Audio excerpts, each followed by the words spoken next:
Saudara-saudari semua yang hadir saat ini, Shalom. Apa kabar semua? Ada sukacita? Ya.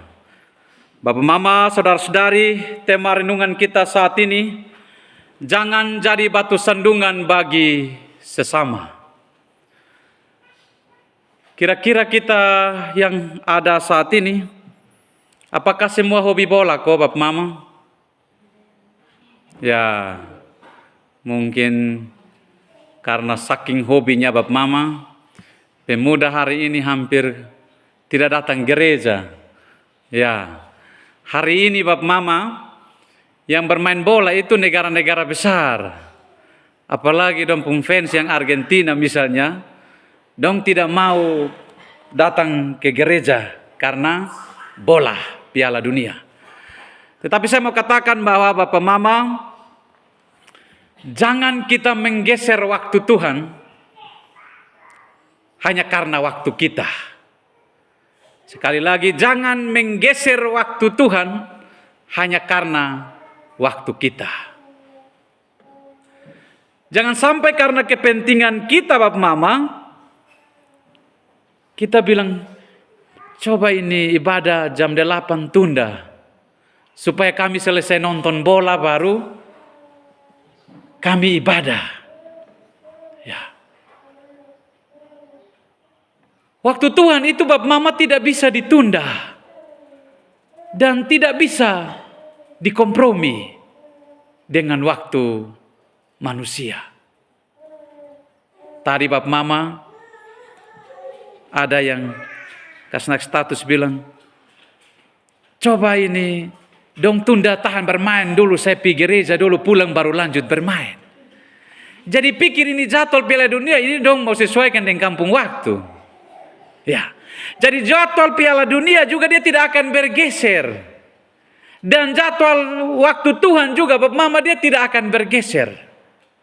Hanya sekarang Bapak Mama kita yang pilih dan menentukan. Ya. Waktu kita itu Bapak Mama kita bisa bergeser. Tetapi waktu Tuhan Bapak Mama kita tidak bisa kompromi untuk geser waktu Tuhan. Ya. Jadi Bapak Mama, saudara-saudari yang terkasih, ya Piala Dunia ini juga kalau pas bertepatan hari Minggu begini, ini bisa saja menjadi batu sandungan juga bagi kita. Ya. Makanya orang bilang lebih bagus saya nonton bola dari malam ke pagi, pagi sampai malam. Akhirnya Bapak Mama dia tidak pusing lagi dengan waktu Tuhan. Ya. Tapi bukan masalah bolanya. Ya, bukan. Tetapi masalah itu terletak pada diri saya dan Bapak Mama. Jadi Bapak Mama, saudara-saudari yang terkasih dalam Tuhan, ya kita omong soal batu sandungan ini. Kita menciptakan tantangan untuk diri kita sendiri. Bahkan kita menciptakan tantangan buat rekan kerja kita. Bahkan kita menciptakan tantangan untuk suami dan istri, bahkan anak-anak kita sendiri. Saya kasih contoh Bapak Mama. Kalau misalnya suami pulang dari kerja dan pertanyaan begini, Mama, sudah masak? Mama jawab bilang begini, cari makan sendiri. Kira-kira Bapak Mama dia pun jawaban ini tepat atau tidak? Pertanyaannya adalah, sudah masak kok belum? Kan jawabnya ya atau tidak. Tapi jawabannya adalah cari makan sendiri. Ini kan bikin pusing Bapak Mama, ini bikin pusing. Ya. Jadi sadar tidak sadar Bapak Mama, istri atau suami kalau respon seperti itu, dia sudah menjadi batu sandungan di dalam rumah tangga. Ya. Atau misalnya di tempat kerja, orang tanya bilang, kita mulai kerja jam berapa? Kan jawabannya jam. Tapi dia pun respon bilang, kenapa kemarin kamu tidak masuk kerja? Ini Bapak Mama. Jadi artinya ada paradigma berpikir yang keliru. Ya. Dia salah memahami orang punya pertanyaan. Akhirnya dia memberi respon, menjawab dengan keliru. Akhirnya sudah. Dia yang menciptakan batu sandungan bagi sesama. Karena keliru memberi jawaban kepada si yang bertanya. Ya. Nah, Bapak Mama, Yesus ini dia tidak mau terjebak dengan pertanyaan-pertanyaan ketika ia ada di dalam pelayanan. Dalam rentetan cerita bacaan kita saat ini, ada hubungan, ada kaitan dengan pasal sebelumnya. Kalau kita perhatikan dalam teks ini, pasal 17 ayat 24 sampai dengan ayat 27 itu, Bapak Mama, soal Yesus membayar bea untuk bait Allah itu,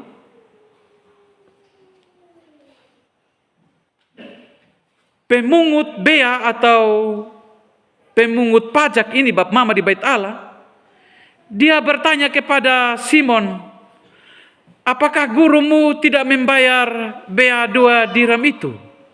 Ya. Artinya bahwa seolah-olah pemungut cukai ini dia mau uji seberapa kesabaran yang dimiliki oleh Yesus dalam pelayanan. Dan ia berpikir bahwa Yesus itu pasti akan mengabaikan yang namanya bea atau pajak. Yesus itu pun gaya berpikir itu berbeda, Bapak Mama. Walaupun pusat dalam diri Yesus itu mau melayani, tetapi bukan merta-merta, Bapak Mama, dia mengabaikan pajak. Dia tidak taat pada kepatuhan pemerintah, tidak. Dia taat sekali, Bapak Mama. Dia tidak mengabaikan kewajibannya sebagai warga negara yang baik. Nah, pertanyaan jebakan ini, Bapak Mama, Yesus juga tidak mau terjebak. Maka di ayat selanjutnya Yesus bilang kepada Simon Petrus, karena dalam percakapan ini terjadi di Kapernaum. Maka saat itu, Bapak Mama, Yesus bilang, pergi ke danau. Ya. Pergi ke danau untuk memancing ikan. Ya. Dan ketika kamu tangkap ikan, buka mulutnya. Dan ketika kamu buka mulutnya, pasti ada nilai uang 4 dirham di dalamnya. Maka ambil itu dan bayar. 2 dirham untuk saya, 2 dirham untuk kamu. Supaya adil. Supaya, kalau di ayat 27 ini Yesus bilang, supaya kita juga jangan menjadi batu sandungan.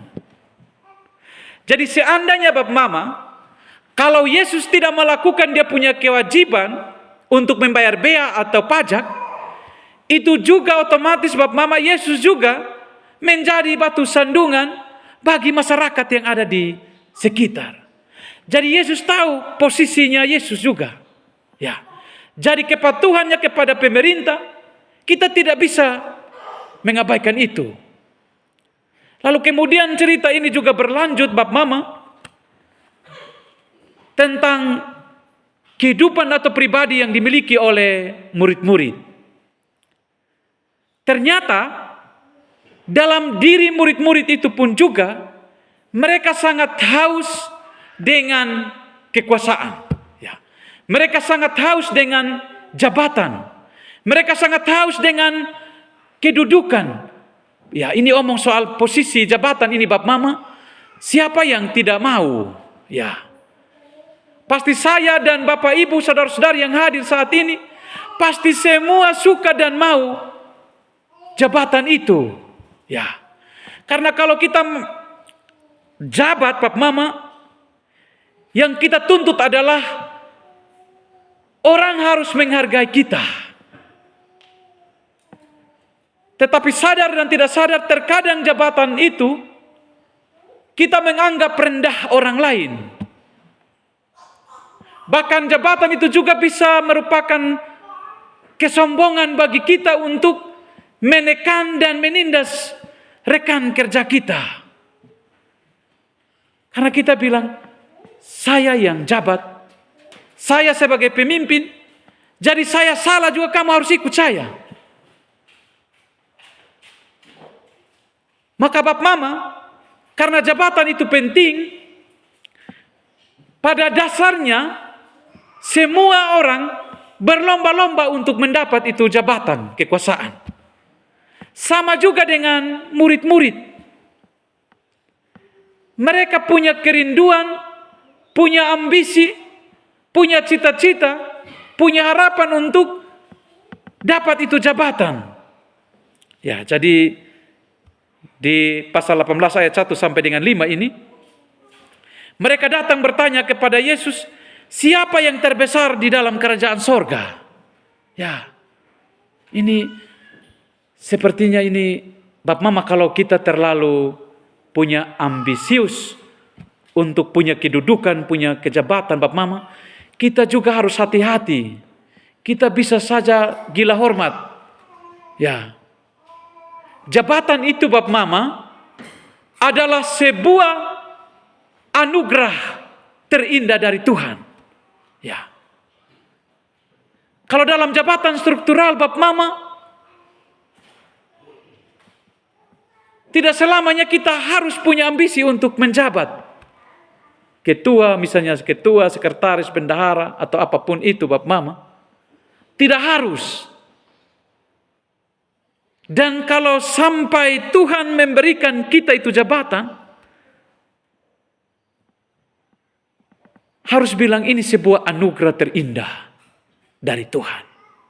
Itu sebuah anugerah terindah. Ya. Bapak Mama, ini sebuah pengalaman salah satu KMK, ya. Ketika dia terpilih Bapak Mama, banyak orang tidak mendukung. Tetapi ketika Bapak Mama dan orang ini tidak dianggap, tetapi kemudian ketika dia terpilih Bapak Mama, orang juga heran. Kok kenapa dia bisa? Kenapa dia bisa? Kenapa bukan orang ini? Kenapa bukan orang itu yang terpilih? Kenapa orang ini? Cenderung Bapak Mama, kita melihat dan mengukur seseorang itu dari kulit luarnya saja. Padahal pribadi orang itu Bapak Mama, walaupun kita anggap bahwa dia tidak bisa, tetapi dalam diri setiap manusia itu punya potensi. Ada kelebihan-kelebihan dalam diri orang itu. Jadi, kita tidak bisa anggap rendah orang lain. Atau firman Tuhan saat ini bilang, jangan jadi batu sandungan bagi sesamamu. Semua itu bisa kalau diberi kesempatan untuk memimpin. Nah, Bapak Mama, ada persaingan yang ketat dalam cerita ini, ya. 12 murid ini Bapak Mama, di antara mereka ini tidak ada yang mau kalah. Ya. Mereka sangat antusias bersaing untuk siapa yang terbesar di antara mereka. Berarti rupanya Bapak Mama, mereka hidup bersama, tinggal bersama, melayani bersama, tetapi mereka tidak satu hati. Mereka bersama Bapak Mama, tetapi mereka berjalan sendiri-sendiri. Ada kesombongan di antara para murid. Ada perselisihan di antara para murid. Ada kekacauan di antara para murid. Karena ambisi untuk mendapatkan sebuah jabatan atau kedudukan. Karena gaya berpikir murid-murid yang keliru demikian, maka dalam teks kita hari ini Bapak Mama, Yesus pakai analogi cerita ini menggunakan anak kecil. Ya, anak kecil. Supaya murid-murid itu belajar dari anak kecil. Anak kecil ini Bap Mama, ya tidak semua, artinya Bap Mama, saya dan Bap Mama tidak mungkin langsung besar kan? Toh?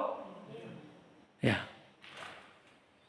Tidak mungkin langsung besar. Tiba-tiba Bap Mama lahir langsung besar. Ini kalau lahir langsung besar begini, Mama yang melahirkan ini dong mati. Yang hanya 3 kilo lebih bisa dong mampus bye-bye. Apalagi yang langsung lahir langsung dewasa memang. Itu dong nanti mati memang dong tidak hidup. Ya. Yang kalau uniknya Bap Mama kalau kita lihat anak-anak, coba kita perhatikan. Bukan dalam arti dong tidak bakalai. Kalau dong bakalai Bap Mama saat itu, dong langsung baku baik saat itu Bap Mama. Dong baku baik. Nah, itu anak-anak. Anak-anak memang kadang kita lihat sifatnya kadang dong sekikir. Ya mungkin awalnya kawannya minta, dia tidak mau, dia tarik kembali. Tapi selanjutnya Bap Mama, dia tiba-tiba Bap Mama dia kasih. Ya, hanya dia main akal saja. Tapi kalau kita dewasa tidak Bap Mama. Kalau kita sudah tarik begini Bap Mama, selanjutnya kita tidak akan kasih, kita tarik terus. Ya, kita tidak akan seperti anak-anak begitu Bap Mama. Dan kalau bilang hari ini kita bertengkar dan kita langsung baik pada saat itu tidak. Kita tidak seperti anak-anak.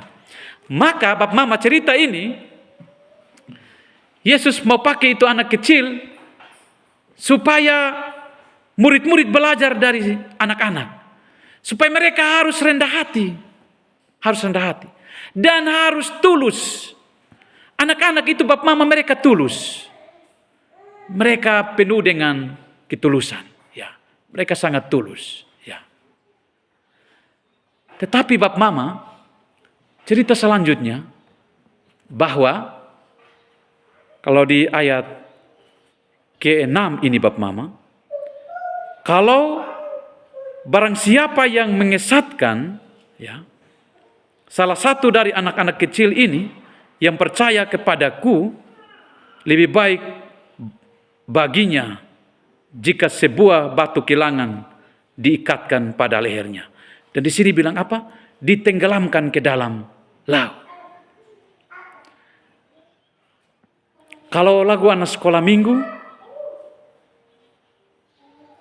ada juga Bap Mama, ya, ada juga yang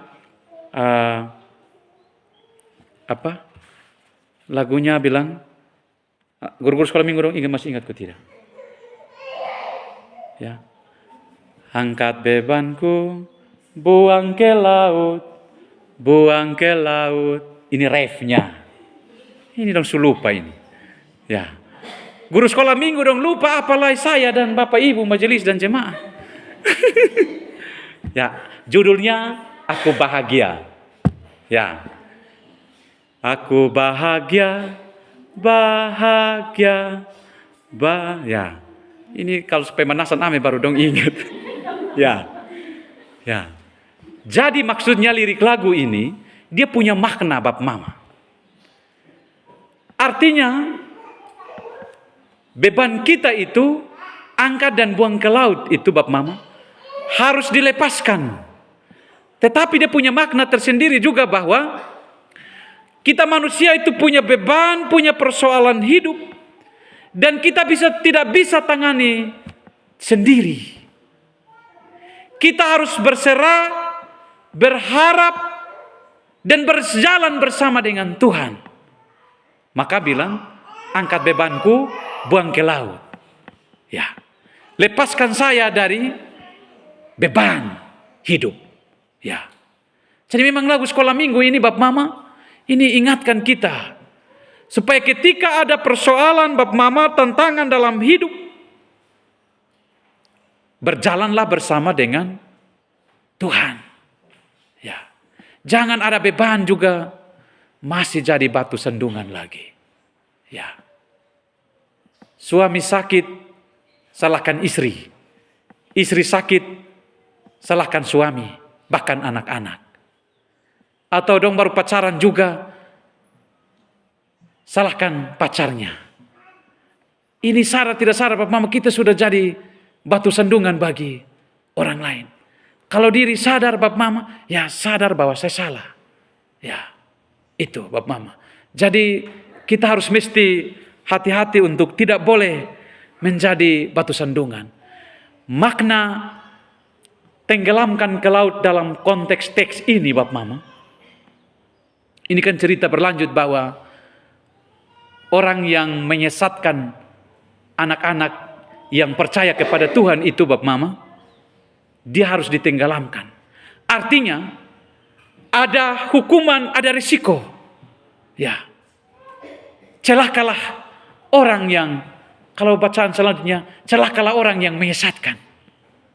Ini saya kasih contoh Bapak Mama sederhananya begini. Kalau anak-anak datang ke sekolah minggu, Bapak Mama, saya izin, saya mau pergi sekolah minggu. Respon orang tua bilang begini, piring belum dicuci, pergi cuci. Hah, ini bukan hanya sebatas jadi batu sandungan buat anak-anak, tetapi sudah menyesatkan anak-anak. Nah di sini Bapak Mama, kira-kira ada kok yang begitu. Kalau anak-anak datang ke gereja atau sekolah minggu, bilang jangan, piring dong belum cuci, masuk ke cuci. Hah, itu kita sudah menyesatkan dan menjadi batu sandungan. Jadi kita tidak bisa menghalangi anak-anak itu datang kepada Tuhan. Ya. Anak-anak itu Bapak Mama, mereka punya porsi yang sama seperti saya dan Bapak Ibu. Mereka punya hak yang sama untuk berekspresi, beribadah, bermain.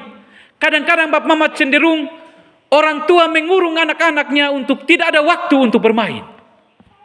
Ya, ini Bapak Mama kita harus belajar menghargai waktu anak-anak juga. Ada waktu belajar, ada waktu bermain, ada waktu untuk mereka beribadah. Jadi konteks teks ini Bapak Mama, kalau ada murid-murid yang menghalangi anak-anak, mereka harus ditenggelamkan ke dalam laut. Ada hukuman yang mereka peroleh. Jadi Bapak Mama, kalau orang pergi ibadah, biarlah pergi ibadah. Jangan mempengaruhi dia. Bilang, tak usah pergi ibadah. Masih ada waktu lain untuk kita pergi ibadah. Bapak Mama, itu kita sudah menyesatkan orang itu. Bahkan kita sudah menjadi batu sandungan orang lain. Jadi kalau hari ini orang mau beribadah, biarlah dia beribadah. Jangan sampai kita katakan bahwa nanti ada waktu baru saya beribadah. Kalau kita katakan bahwa nanti ada saat di mana saya akan beribadah, kalau waktu yang kita tentukan Tuhan sudah ambil kita belum pergi ibadah dan Tuhan sudah ambil kita Bapak Mama. Jadi jangan pernah menunda-menunda dengan waktu Tuhan. Kalau hari ini Tuhan bilang datang beribadah, datanglah beribadah. Karena kita tidak tahu besok dan seterusnya. Apakah kita masih hidup? Atau kita bilang bulan depan, tahun depan baru saya gereja. Sebelum bulan depan kita sudah mati? Jangan menunda. Dan jangan menyesatkan. Bukan orang lain yang terkadang menyesatkan diri kita Bapak Mama. Terkadang diri kita sendiri yang menyesatkan diri kita Bapak Mama. Karena suka menunda-nunda waktu kita dengan waktu Tuhan. Nah Bapak Mama cerita selanjutnya dalam teks kita ayat 8 sampai dengan 9 ini Bapak Mama. Yesus pakai istilah tubuh untuk menjelaskan kepada murid-murid. Kenapa Yesus memilih 3 indera ini untuk menjelaskan dan menggambarkan kepada murid-murid ketika mereka ada di Kapernaum dan bertanya siapa yang terbesar di antara mereka. Analogi pertama yang Yesus pakai ini adalah tangan. Yang kedua, Bapak Mama, Yesus pakai kaki. Lalu yang ketiga, Yesus pakai dalam tubuh ini, Yesus pakai mata. Bapak Mama, saudara-saudari yang terkasih, tangan ini Bapak Mama, dia punya fungsi. Ya. Dia mewakili aktivitas bekerja. Ya. Aktivitas untuk bekerja. Jadi tangan ini Tuhan ciptakan Bapak Mama untuk melakukan aktivitas di dalam setiap hari. Itu tangan Bapak Mama. Jadi tangan ini Bapak Mama Tuhan ciptakan bukan untuk tutup. Ya. Bukan untuk lipat begini. Ya. Kalau lipat begini Bapak Mama tandanya orang rajin atau orang malas? Malas toh Bapak Mama, karena dia mau berdoa terus. Toh? Karena dia tutup terus. Ya. Tetapi maksudnya bahwa tangan itu harus buka. Ya. Buka itu artinya bahwa tangan juga tidak pernah diam. Tangan itu juga harus aktif. Jari-jari yang Tuhan ciptakan dengan indah ini Bapak Mama, Tuhan mau supaya pakai untuk kerja. Untuk kerja. Jadi ketika Tuhan menciptakan ini tangan dengan 10 jari Bapak Mama, walaupun ada manusia yang jarinya kurang-kurang, tetapi itu tidak masalah. Tuhan mau supaya pakai ini tangan, tidak boleh malas. Tetapi bekerja. Ya. Makanya saya Bapak Mama, ini kita pun kakak mahasiswa yang ganteng-ganteng ada di sekitar kita. Dan dia masih jomblo bilang. Ya, saya sempat tanya. Ya, karena memang kalau kadang kita pendeta itu dapat jodoh di jemaat. Ya, jadi saya tanya dia, pacar ada kok kakak? Dia bilang, ada Bapak Ma. Saya putus. Saya dalam hati, puji Tuhan. Kami majelis juga masih ada yang jomblo. Ya, saya langsung omong begitu. Ya, jadi, tapi selain itu Bapak Mama saya bilang begini, kakak, kami ketemunya di kapal karena ketika pembagian Bapak Mama bilang dapat di Menurut Kanekai. Jadi mereka minta nomor di Mama Klasis, jadi hubungi saya, kami ketemu di kapal. Saya bilang, kakak kalau dapat dengan saya kakak, ada SKS tambahan kalau di Kanekai. 1 SKS itu kakak pacul lumpur di sawah. Ya, 1 SKS itu kakak harus tanam padi di sawah. Jadi selama 2 bulan, 1 bulan 1 SKS, 1 bulan 1 SKS. Jadi selama 2 bulan 2 SKS. Main lumpur dan tanam padi. Dia bilang, siap Bapak. Saya bilang, siap atau tidak siap hamba Tuhan? Harus siap. Ya. Kalau tidak siap, pulang. Ya, bukan tempatmu di Kanekai. Tapi memang rupanya Bapak Mama dia siap.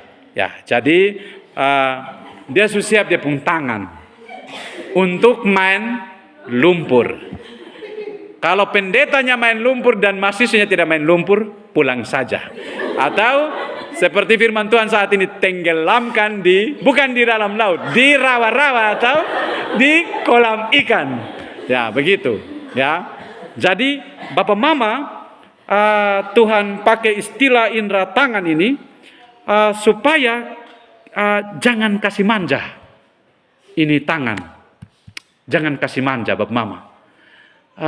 Kalau Amsal bilang orang yang malas itu dia termasuk saudara si perusak.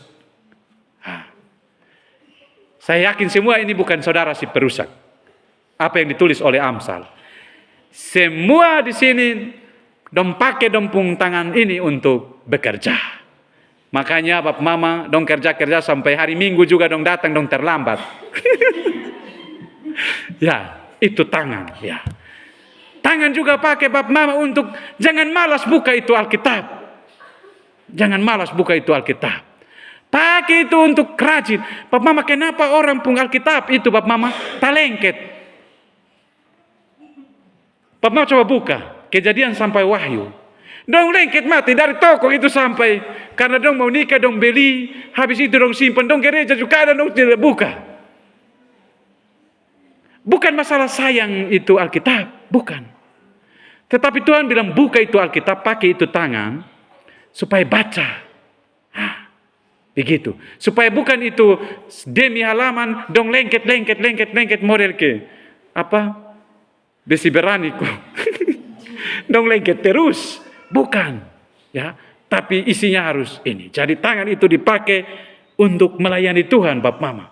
Tangan itu diciptakan untuk kerja. Kerja ini Bapak Mama di sini rata-rata petani. Ya, di sini ya ada Bapak Ibu bidan, ada perawat, ya. Ya, Tuhan pakai tangan-tangan untuk bekerja. Tuhan pakai tangan ini bukan hanya merawat taman cinta. Ya. Tapi Bapak Mama baru-baru kami di Maipik ada kaum pendeta dia khotbah. Dia khotbah ini bilang harus rawat taman cinta dengan baik. Dan jangan terlalu pusing untuk cari. Nanti orang akan datang sendirinya kalau rawat kamu pun taman cinta. Saya bilang ini jomblo dong, ini dong ngomong ini enak. Karena memang yang khotbah ini pendeta jomblo. Jadi saya langsung bisik di ini.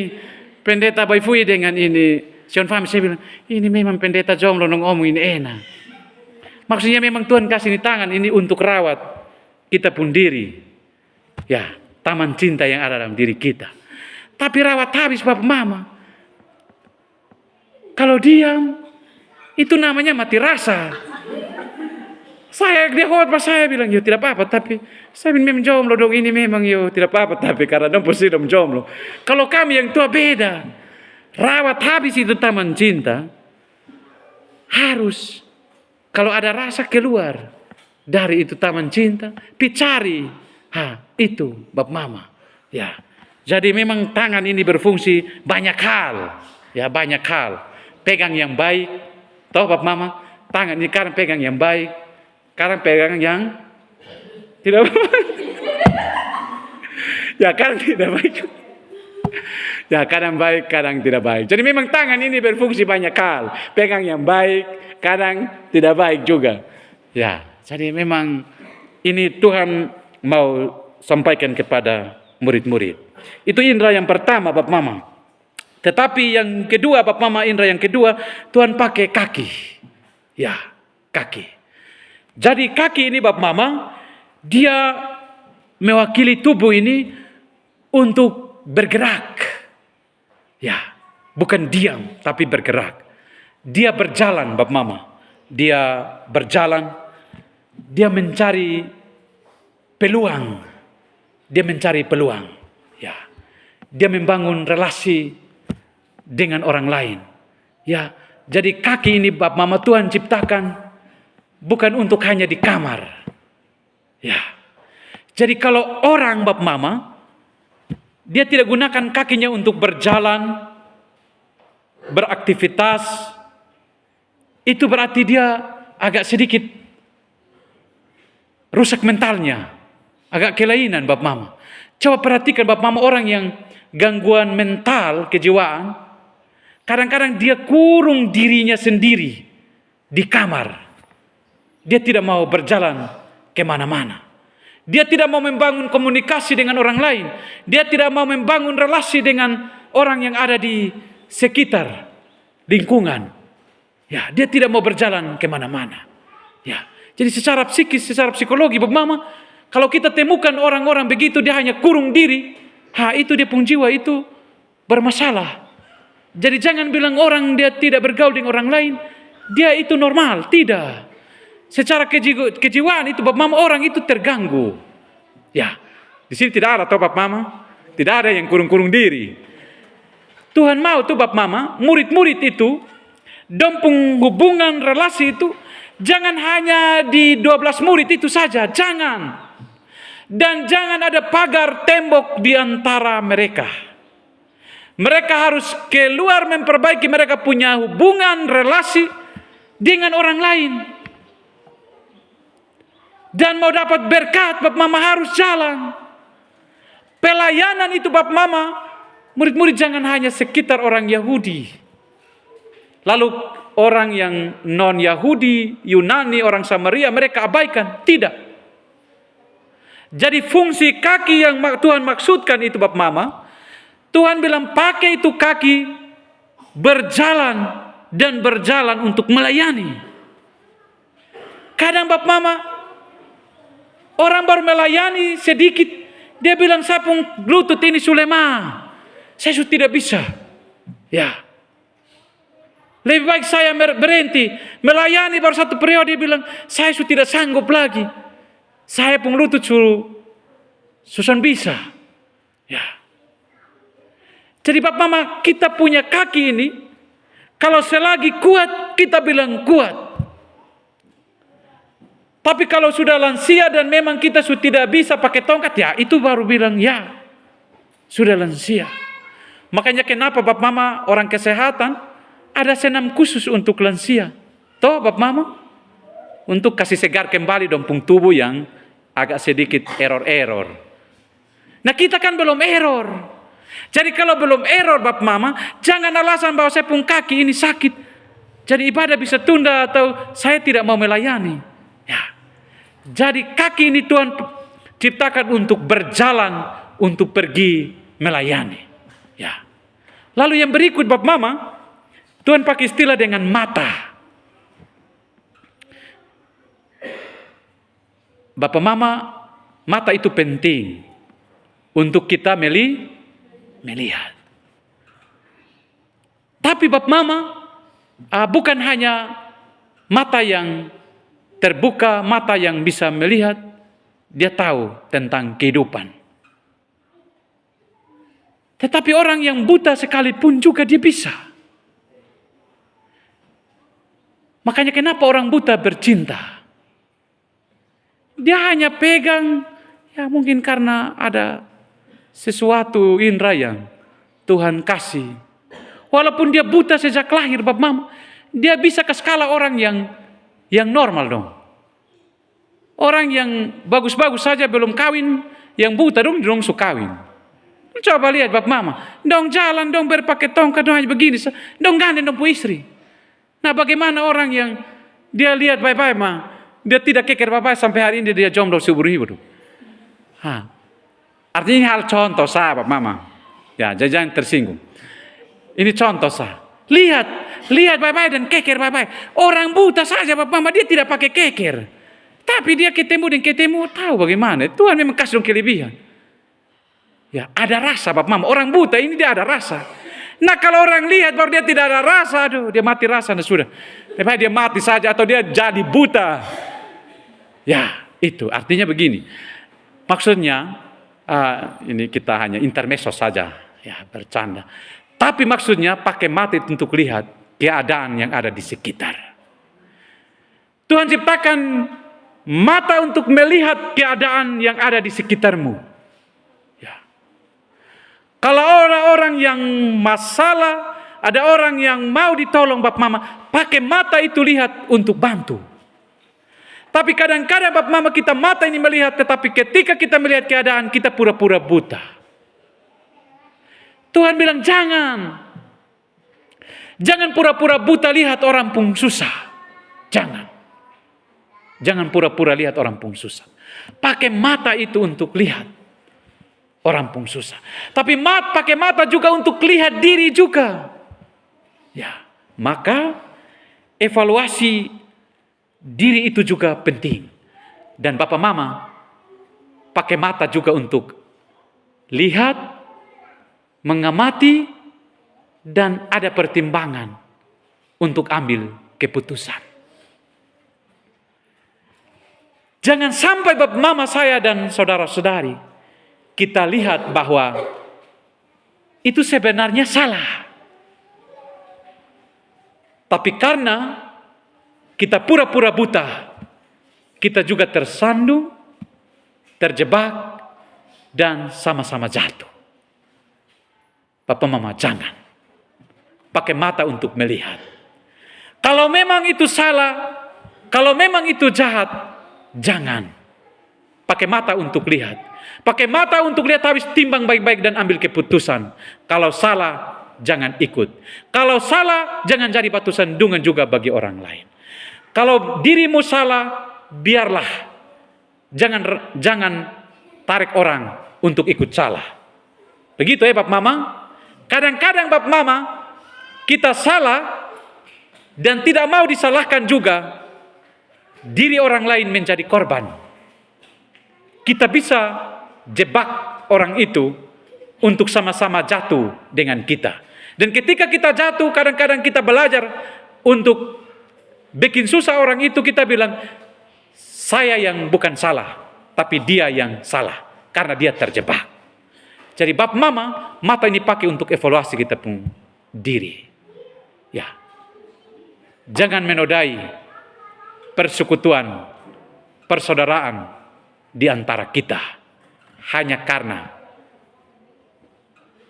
suatu jabatan dalam diri. Jabatan itu kita bisa buat orang, teman sekalipun, sahabat sekalipun, bisa menjadi korban hanya karena kita mau kejar itu jabatan. Dan ketika kalau jabatan Tuhan sudah kasih, jaga itu, karena kepercayaan tidak selamanya jatuh pada kita. Dan Bapak Mama ingat, tangan, kaki, mata. Ketika kita bekerja di mana Bapak Mama, tetap tekun. Kenapa orang kadang ketika setelah menabur, dia tidak dapat apa-apa? Karena dia tidak tekun. Maka itu Bapak Mama, jangan biarkan berkat kita jatuh kepada orang lain. Bertahan. Jangan biarkan berkatmu jatuh kepada orang lain. Kalau itu berkatmu, kejar. Tekun. Usaha. PK baca peluang. Makanya Tuhan pakai kaki untuk baca peluang yang ada di sekitarmu. Ya, kalau orang tidak bertahan, berkat jatuh kepada orang lain. Walaupun dia sudah mau masuk finish, tapi dia tidak sampai garis masuk finish, berkat itu jatuh kepada orang lain. Kalau memang tidak bertahan, berkat itu jatuh kepada orang lain, jangan menyesal. Karena kamu tidak gunakan tangan, kaki, mata dengan baik. Dan terakhir Bapak Mama, teks ini di ayat 9 dan 10, jangan menganggap rendah orang lain. Jangan menganggap rendah orang lain bahwa saya ini paling bisa, lalu dia tidak. Jangan menganggap anak-anak kita bahwa mereka itu kecil. Bapak Mama, dalam budaya kita dibenturkan. Kalau dalam acara-acara besar, anak-anak itu semakin hari Bapak Mama, kita seolah-olah kucilkan mereka. Mereka makannya itu di belakang. Kalau acara itu Bapak Mama, yang Bapak Mama pentingkan pertama itu siapa? Tamu, paling pendeta. Ya. Orang-orang yang profesi tinggi, jabatan, yang kerja bagus-bagus dong, Bapak Mama. Yang kerja bagus-bagus dong. Yang punya jabatan dalam masyarakat itu Bapak Mama kita anggap dong, itu orang penting. Lalu Bapak Mama yang tidak sekolah dong, ini dong tidak penting. Lalu anak-anak dong, ini dong tidak penting. Saya selalu perhatikan itu Bapak Mama, bukan hanya di sini, tapi di mana saja Bapak Mama. Yang persilahkan makan itu Bapak Mama selalu lihat orang yang terdepan. Orang yang nampak. Tapi anak-anak selalu kita abaikan, bahkan mereka makan terakhir. Bapak Mama, saya baca buku Anak dalam Perspektif Budaya Alor dalam buku Teologi Anak. Bilang begini, hakikat lahatala tahu toh? Nah, kalau tidak tahu, Bapak Mama dong pindah suku saja. Biar Bapak Mama pindah suku Timur, saya yang Alor saja ya. Ya, biar Bapak Mama tidak pindah justru saya bagian orang Alor juga pantar jadi. Ya, artinya hakikat lahatala yang tinggi itu suci dan mulia. Maka Bapak Mama, anak sebagai ciptaan Allah Ta'ala itu, Bapak Mama, itu pun suci, mulia, dan terhormat. Jadi, yang terhormat ini bukan kami hanya pendeta, pejabat-pejabat, bukan. Anak-anak itu menurut budaya kita di Alor, itu mereka itu terhormat. Karena Allah Ta'ala itu bernilai, dia terhormat, maka dia ciptakan anak-anak itu sangat mulia dan terhormat. Itulah sebabnya ada ungkapan Alor Abui, ini Alor Abui ini Bapak Mama, dengar baik-baik. Yaitu, Moku San Masolang. Moku San Masolang. Kira-kira Bapak Mama tahu artinya itu tidak? Moku San Masolang. Ini Bapak pembahasan nih. Saya hanya belajar dari buku. Artinya, Mokusan Masolang ini artinya anak bersih dan murni. Ya, anak bersih dan murni. Jadi Allah Ta'ala itu dia menciptakan anak itu bersih dan murni. Masih polos. Ya. Karena bersih dan murni, maka anak-anak itu harus dirawat dengan baik. Makanya di ruang masyarakat Alor ada sebuah ruang yang disebut LIK. Tahu kok tidak? Itu. Kalau kamu sudah tahu, baik. Nah, balai-balai itu Bapak Mama, saya mau jelaskan karena Bapak Mama juga ada yang mungkin tidak tahu itu juga. Balai-balai itu bukan hanya tempat iris sayur. Ya. Atau orang biasa bilang, dong datang urus, jadi kita bikin balai-balai, kalau datang bawa payaking, dong simpan di situ. Keluarga laki-laki bawa datang, dong taruh dong barang-barang, dong bawaan itu di situ. Bukan. Lik di sini ini Bapak Mama. Kalau di situ Bapak Mama makan siripinang kok tidak. Ini sederhana supaya Bapak Mama bisa tahu bahwa bukan hanya tempat taruh barang-barang saja, bukan. Di lik itu Bapak Mama, yang Bapak Mama bilang balai-balai itu selain orang taruh sayur atau apa, tapi di tempat lik atau balai-balai itu Bapak Mama, itu orang makan siripinang. Rofi Rofi. Kalau Bapak Mama tidak jawab saya, itu berarti kamu ini salah. Ya. Jadi ketika mereka makan siripinang itu Bapak Mama, mereka bercerita dan berbagi satu dengan yang lain. Ya. Jadi Rofi ini adalah merupakan tempat terbuka dan dia mengajarkan tentang nilai kejujuran, ada nilai keterbukaan dari para penghuni. Ya, tempat itu ada keterbukaan. Makanya Bapak Mama bisa menerima orang lain datang ke kita. Makanya siap tempatnya, simpan tempat di situ sebelum duduk, taruh di situ. Artinya ruang itu menjadi tempat terbuka. Bukan hanya di dalam, tetapi orang luar yang datang. Ya. Jadi tapi punya nilai Bapak Mama. Ya.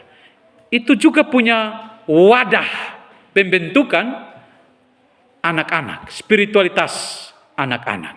Jadi bukan hanya soal adatnya, tetapi ruang itu menjadi tempat terbuka untuk pembentukan spiritualitas anak-anak.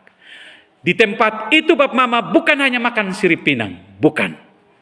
Tetapi ajarlah anak-anakmu tentang cinta kasih. Untuk itu Bapak Mama, Tuhan ciptakan anak-anak itu bersih, maka rawatlah mereka dengan cinta yang besar. Tuhan berkati firman-Nya. Amin.